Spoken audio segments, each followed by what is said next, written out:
one definition of hospitality is to make space. So, friend, could you scoot over and make space at your kitchen table to share a meal? Expand your heart to make space for a new relationship. Listen instead of talking, making space for others to be understood. This season, we'll learn from the ultimate host, Jesus Christ, and how he extended the welcome of the gospel to make space for all kinds of people.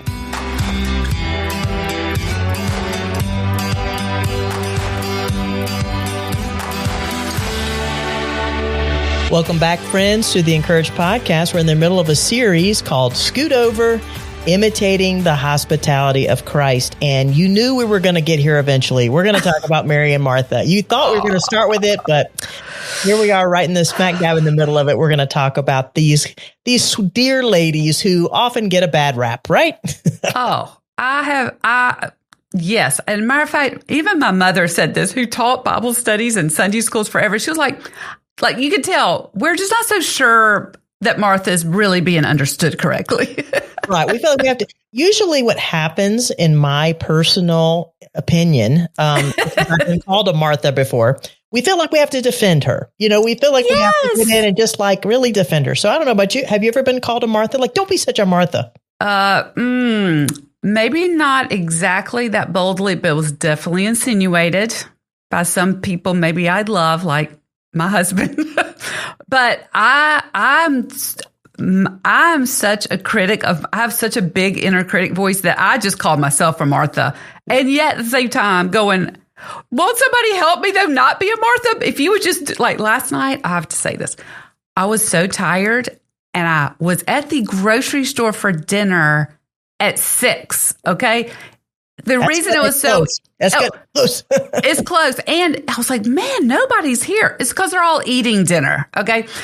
And so we had already had leftovers. So I'd really, really, really tried to, I was like, I'm doing it. And I was so tired. I was in such a hurry. If I have to get this in the oven. So while it cooks, I can boil the pasta and make that and blah, blah, blah. And I just started getting real Martha-esque with Lee and Rebecca at home. And Lee says something to me and I look at him and I'm like, you want to help me? So if he had been doing a Bible study, I would have let him, but he wasn't. He was just there saying, just chit chat. And I'm like, chop the basil. So anyway, yeah, I am a Martha. But I want to say, I feel like that I've also been a Mary wrapped in a Martha, and the Martha takes over. And I think that's the tension. I love Jesus, but man, somebody's got to do these dishes. Right. Somebody's got to do the dishes. So, yeah. And, I think here's my tendency, and then we'll get into the actual story. But I think these are preconceived notions about Mary and Martha, our confessions about preconceived notions. Yeah. If you are a task-driven person and you tend to, people are secondary sometimes. And so, and when you know that you're missing the mark and you're off base when it comes to hospitality is when resentment creeps in, because the very people you're trying to serve, are getting in your way. Yeah. They're not helping. They're you're trying to do things in the kitchen and they're standing in the kitchen. You're like, why did we, the whole notion of a kitchen island is that people want to gather there. It's like, this is the reason why people build kitchens this way. And then you're trying to prepare food and they're literally standing right up next to you and not picking up a knife like you were asking Lee to do. So you're just like, okay, this happened to me just this week where people were just like, I was just like, I could get you a drink if you get out of the way, but you're in front of the drinks. Yeah. And then don't you see me? I'm trying to see you with waters and lemons and all that. But are you seeing me?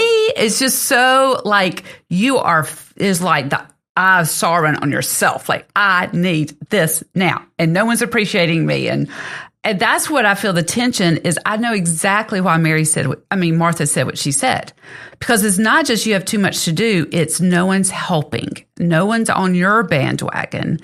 And she did get it out of sorts, but yeah, but you're right. I still feel sorry for him. Feel like, ooh, but I trust Jesus. He knew what he was doing.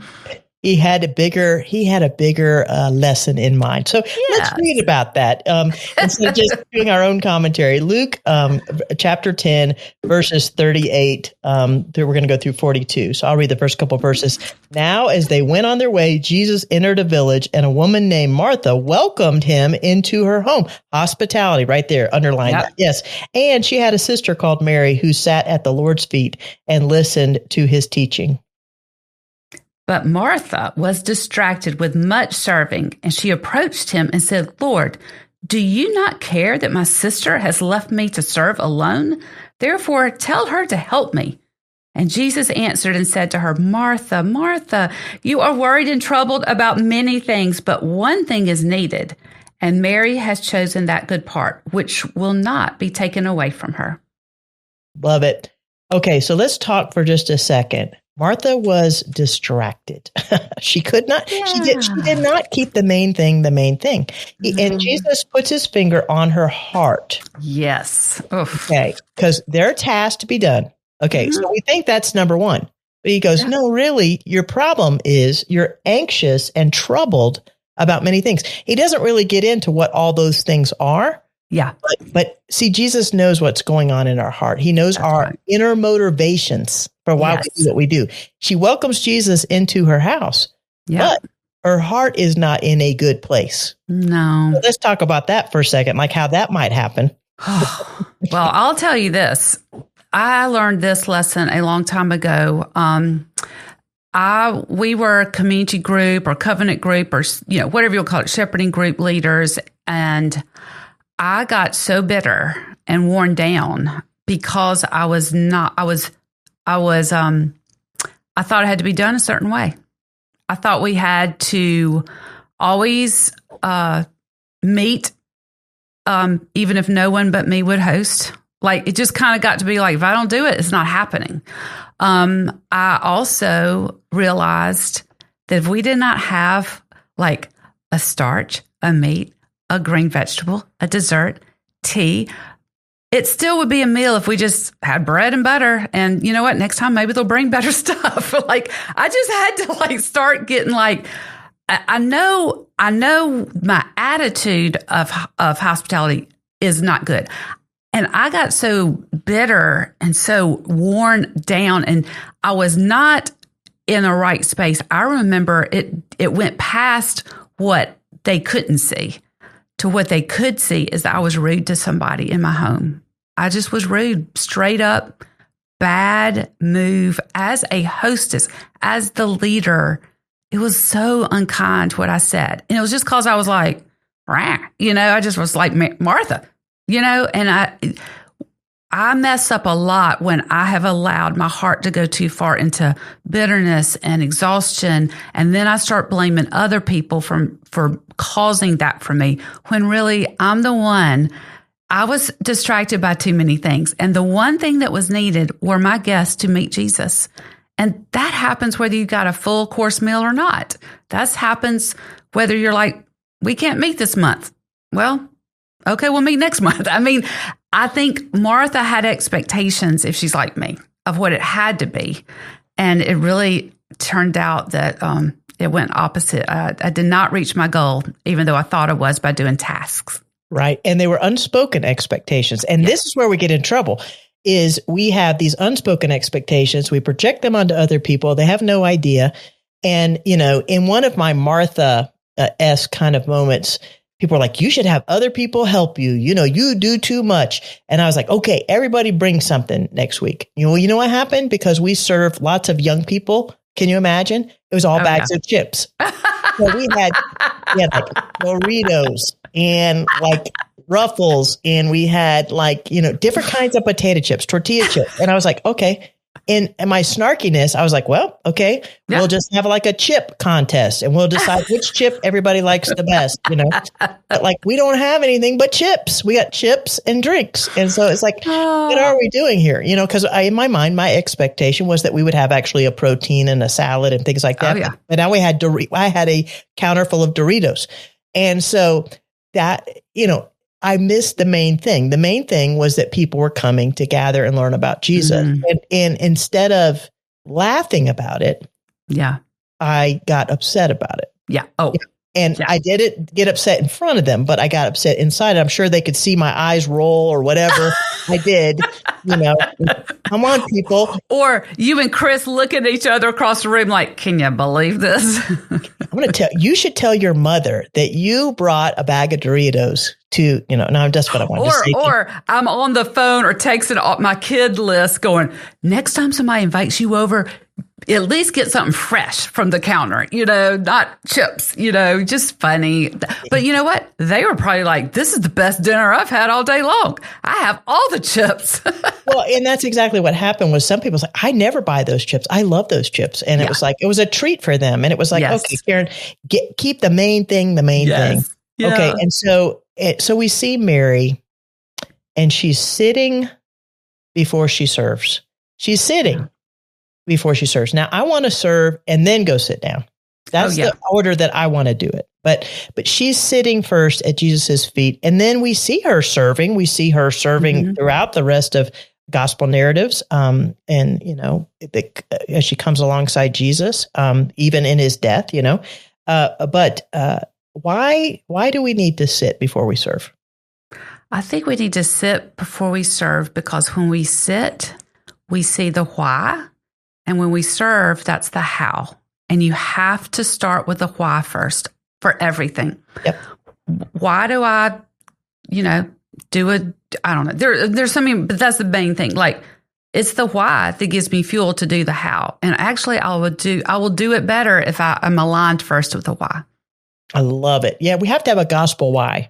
And we have to, and in order to have a gospel align with a gospel why, there has to be heart surgery done. Because all our stories about being snarky or my chip story was about me. It really was about me. It was about me thinking I failed or this was not what my expectation of a meal was. It was about me. It wasn't about him. And so what Mary was saying was, I need more of him than more of me. And so she's getting her why right. I love that. And so how can we make space in our life to sit before we serve? And so part of that is, I think, dying to some of the expectations. And I'll give you an example. So if you come to my house hopefully to receive the gospel hospitality, there is usually a laundry basket involved. And what I mean by this is there are things that can distract us, like stacks of stuff, like tasks that need to be done, the bills that are sitting on the kitchen counter, whatever, the shoes that were left by the door, whatever, all these things that could distract me from meeting people.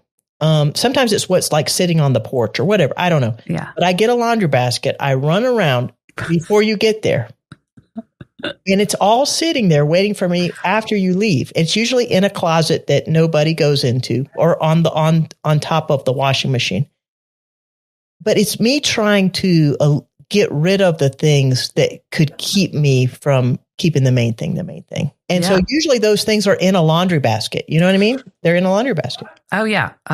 Closet stuffing, just, I don't know. Like today, I had a housekeeper come in. She comes once a month, and it is the day that things get clean. And it makes me straighten before she gets there. And it's just like, why do you pay for somebody to come? I don't know. But anyway, I'm sure that is helpful. Oh, Lee has told me that too. He's like, I don't understand what you're doing here. Aren't we paying her to clean? I'm like, we're paying her to clean. She can't clean unless all these toys and papers are gone. How do you dust a table that's stacked with stuff? And it kind of kept me where I would straighten. I think I'm off topic now.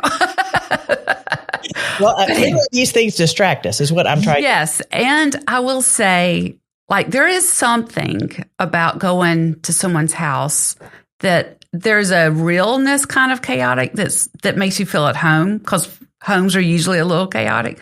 And there's the chaos that you're like, is everything okay here? And it just makes you feel uncomfortable. So somewhere in the middle, that's what we're going for. Absolutely. So whether it's the stuff around you, the concerns in your heart, whether the, glaze or the sauce works out okay on your fish. I mean, sometimes you're like, it burned. You're like, okay, is it really about that? Or is it about the people? Like I can get so fixated on those things that I'm apologizing to people when they're coming in. Yeah. I'm distracted. I'm not keeping the main things. And so there's this moment where Jesus is addressing both the hearts. Yeah. Martha's heart, Mary's heart. And he's saying there's lots of things going on. And one is about being distracted and one is about worship. And so it's taking time to sit before we serve, whatever that is. And maybe for us, as we move towards people, it's in the car as we're driving towards, or try towards the coffee shop where we're going to sit and share a cup of coffee.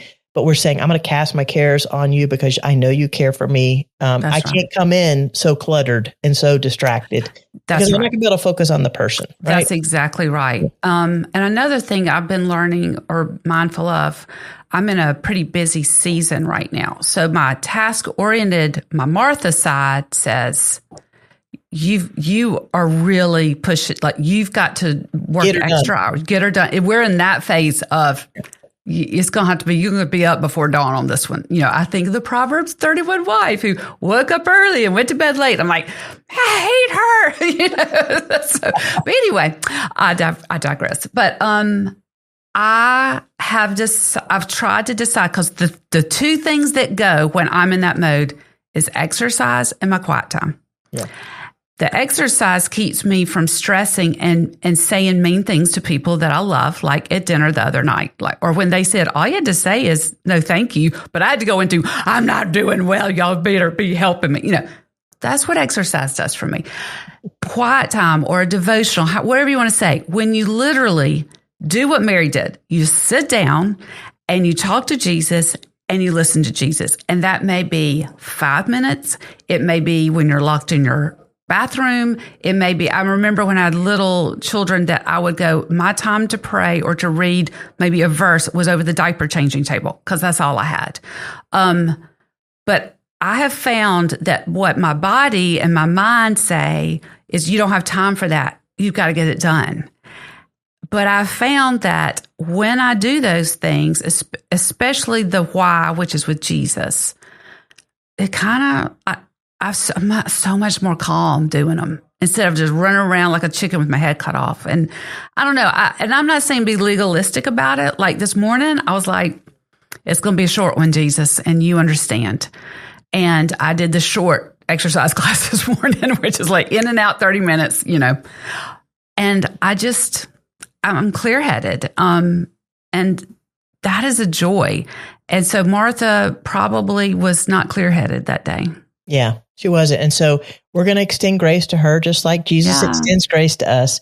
And I love that because what you just said, because honestly, when we get our heart right before the Lord and we are able to spend time with him in the word and prayer, it's amazing to me how what I think is the amount of time that needs for things to get done or for things to go smoothly or whatever, like my plan.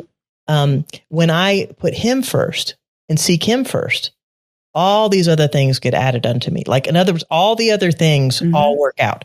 And so it's just getting that priority straight of what is the center, what is the most important thing of the day. Now, when we extend this kind of hospitality, so Jesus comes, Mary's sitting at his feet, we build a relationship with Christ. And that's, of course, what we want as people enter into our homes. And then in the highest of highs and the lowest of lows, we want to seek Jesus out again. And so we see another narrative where Mary and Martha are encountering Jesus, and this is at a low, low, low in their life. And because Jesus is in a relationship with them, they call him, and he doesn't come exactly when they want him to come. So anyway, there's a theme around here. There's a theme. Yeah. Jesus and his timetable. John 11. Why don't you read for us, Susan, verse 17? Okay. Let me find my spot. Okay. So when Jesus came, he found that he had already been, that's Lazarus, had already been in the tomb 4 days. Now, Bethany was near Jerusalem, about 2 miles away, and many of the Jews had joined the women around Martha and Mary to comfort them concerning their brother. Now Martha, as soon as she heard that Jesus was coming, went and met him, but Mary was sitting in the house. Now Martha said to Jesus, Lord, if you had been here, my brother would not have died. But even now I know that whatever you ask of God, God will give you. Jesus said to her, your brother will rise again. Martha said to him, I know that he will rise in the resurrection at the last day. Jesus said to her, I am the resurrection and the life. He who believes in me, though he may die, he shall live. And whoever lives and believes in me shall never die. Do you believe this? She said to him, yes, Lord, I believe that you are the Christ, the Son of God, who has come to the world. And then following, it says, when she had said this, she went and called her sister Mary, saying in private, the teacher is here and is calling for you. And when she heard it, she rose quickly and went to him. Now Jesus had not yet come into the village, but was still in the place where Martha had met him. When the Jews who were with her in the house, consoling her, saw Mary rise, quickly go out, they followed her, supposing that she was going to the tomb to weep there. Now when Mary came to where Jesus was and saw him, she fell at his feet, saying to him, Lord, if you had been here, my brother would not have died. When Jesus saw her weeping, and the Jews who had come with her were also weeping, he was deeply moved in his spirit and greatly troubled. And he said, where have you laid him? And they said to him, Lord, come and see. Jesus wept. So they said, see how he loved him. But some of them said, could not he who opened the eyes of a blind man also have kept this man from dying? And then Jesus, deeply moved again, came to the tomb. It was a cave, and the stone lay against it. And Jesus said, take away the stone. Martha, the sister of the dead man, said to him, Lord, by this time there will be an odor, for he has been dead 4 days. And Jesus said to her, did I not tell you that if you believed, you would see the glory of God? So they took away the stone, and Jesus lifted up his eyes and said, Father, I thank you that you have heard me. I knew that you always hear me, but I said this on account of the people standing around, that they may believe that you sent me. When he had said these things, he cried out in a loud voice, Lazarus, come out. The man who had died came out. His hands and feet were bound with linen strips, and his face wrapped with a cloth. And Jesus said to them, unbind him and let him go. So we see all the concerns that Martha and Mary have, but we also see their great faith. Oh, yeah. Oh, yeah. With that, it's kind of a redemption moment for Martha. Yeah. I like season 2 of Martha. Yeah, season 2. Yeah. Yeah. She said, Lord, if you'd been here, but I know that whatever you ask, God will do. So she has a faith in who God is. And I love that both of them run towards Jesus. Mm-hmm. We see this in the story, and Mary even falling down at his feet again, this posture of worship. But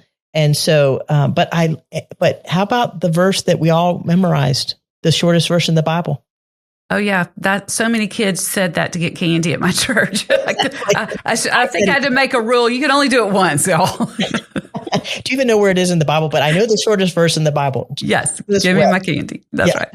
I know.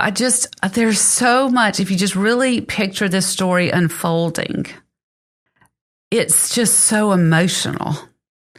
And it's also when you're at that low point where you cannot hold up a facade. You can't act like a good church lady. When you've got something like this happening in your life, it's ugly. You cannot hide the ugly. You can't hide the raw. You can't hide this is not pretty grief. This isn't like, oh yeah, she lived to 90 years old and had a good life grief. This is, I have been ripped apart grief. It's like the loss of a child, a loss of a spouse, a loss of a parent, like in a sudden way, like where you're just ripped. And then Jesus, we see his humanity in that he's kind of getting ripped too. And I don't know. I'm so curious, and I don't want to add to scripture, but I just have so many questions. Like when he said, thank you, Father, for hearing me. Do you think that he was like, Father, can I raise my friend?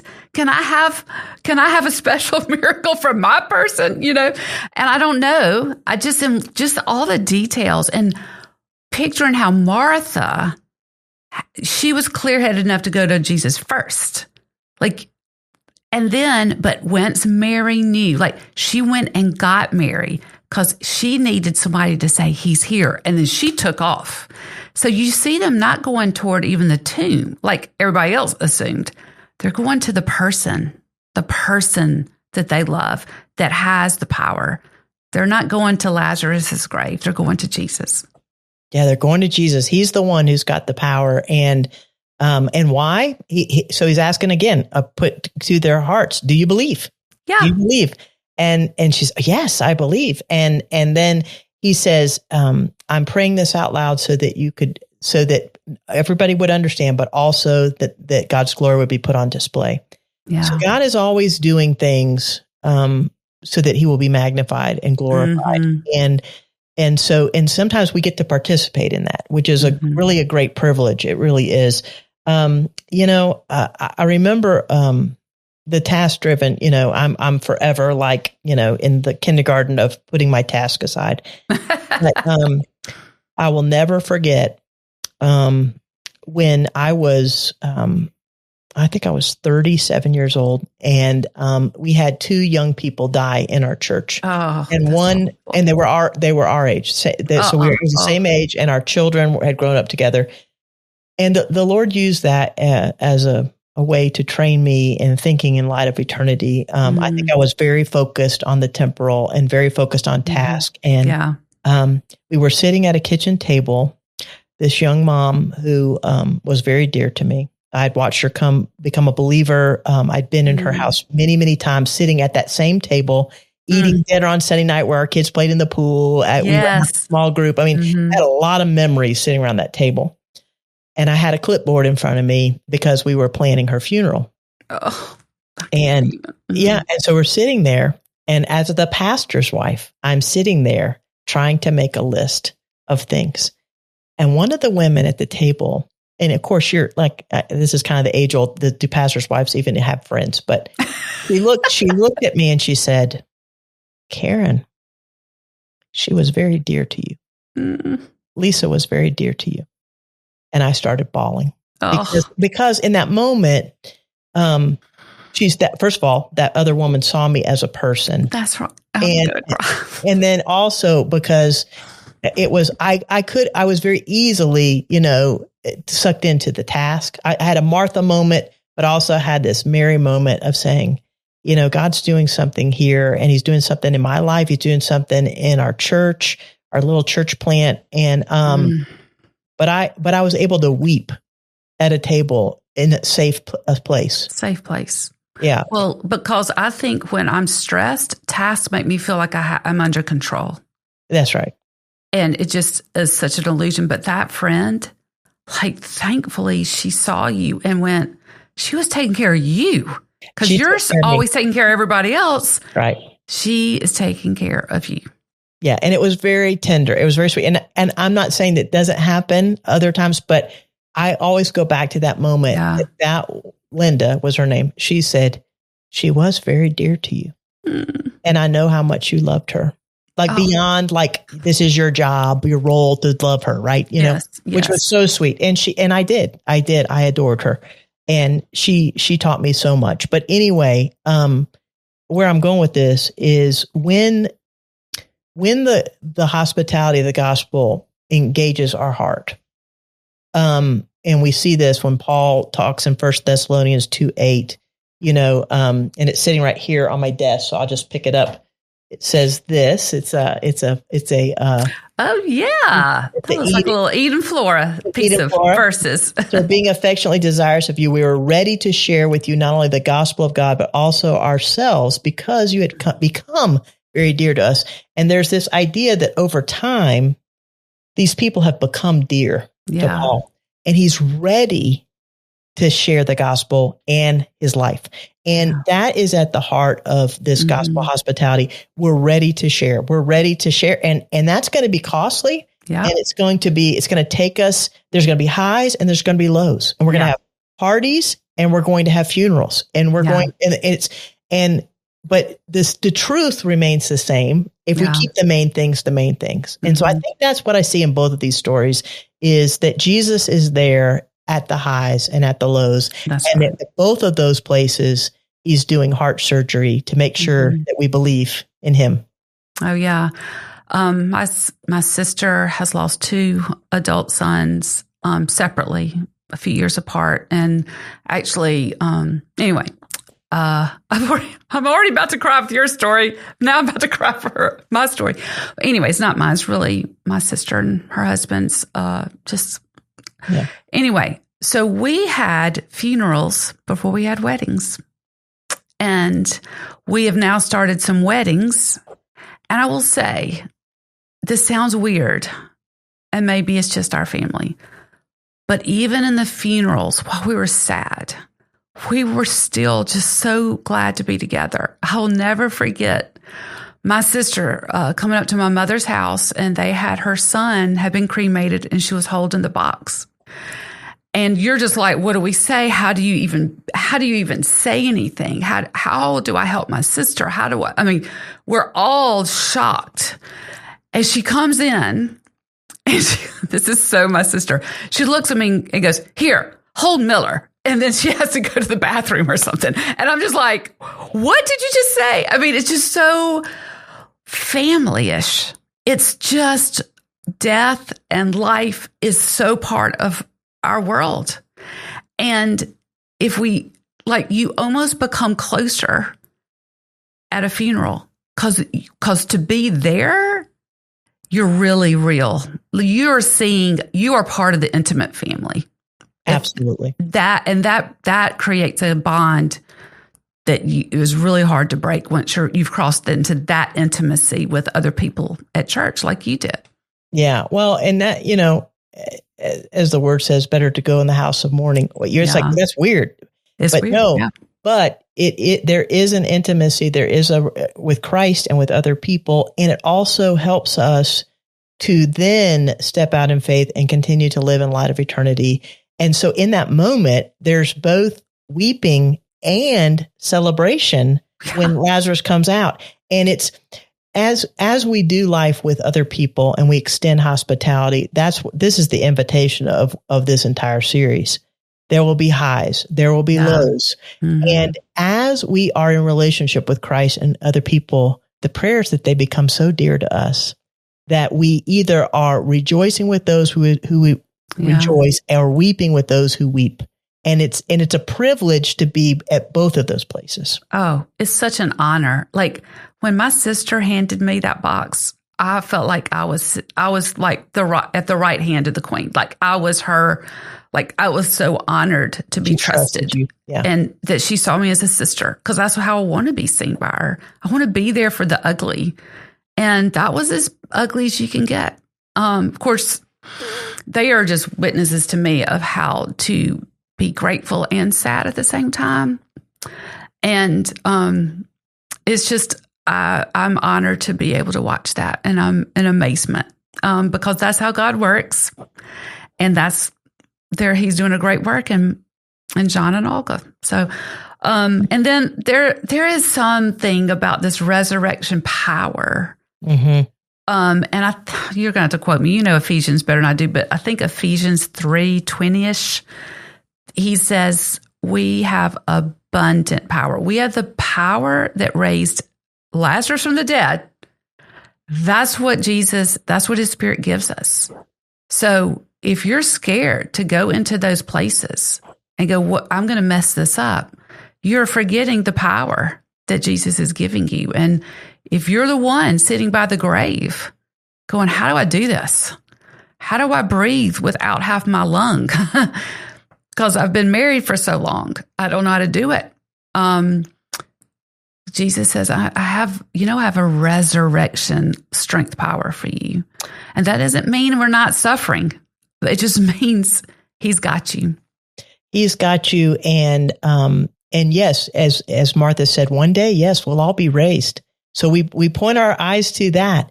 But in the now and not yet, and in the hard and in the brokenness of the fall, his resurrection power lives within us, right? Yeah. Because he lives within us and he is the resurrection and the life. Yeah. And so whatever space that you are trying to make this week for people, you cannot enter into it without that resurrection power. If you do it in your own strength, then you're going, and then listen, fleshly moments are Martha moments where we're just like, you know what? Why isn't anybody helping me? But when we have the resurrection power of Christ living in us and then flowing through us to other people, it is life. It is life-giving. Yes. And it's not about us. And he is the main thing. He's at the center, his glory. And whether you're serving a meal after a funeral or you're serving a meal to celebrate someone's birthday, he is there. And we have an opportunity to set the table for those kind of spaces. It's a tremendous privilege to be able to journey with others that we care about so much, that have become dear to us in the highs and the lows. And so I'm not sure where you are this week, and maybe it's a high for you and maybe it's a low for your friend, but we are praying for you that you will draw upon that resurrection power and step out in faith to sit before you serve and to believe, like Martha said, yes, I believe. We'll see you next Tuesday on the Encourage Podcast. Thanks for listening to the Encourage Podcast, where we have one aim, to bring the hope of the gospel to the hearts of women. We invite you to share this episode with a friend and keep the conversation going. And would you also consider giving to CDM to make this podcast available to women all over the world? The Encourage Podcast is a production of CDM, the discipleship ministry of the PCA.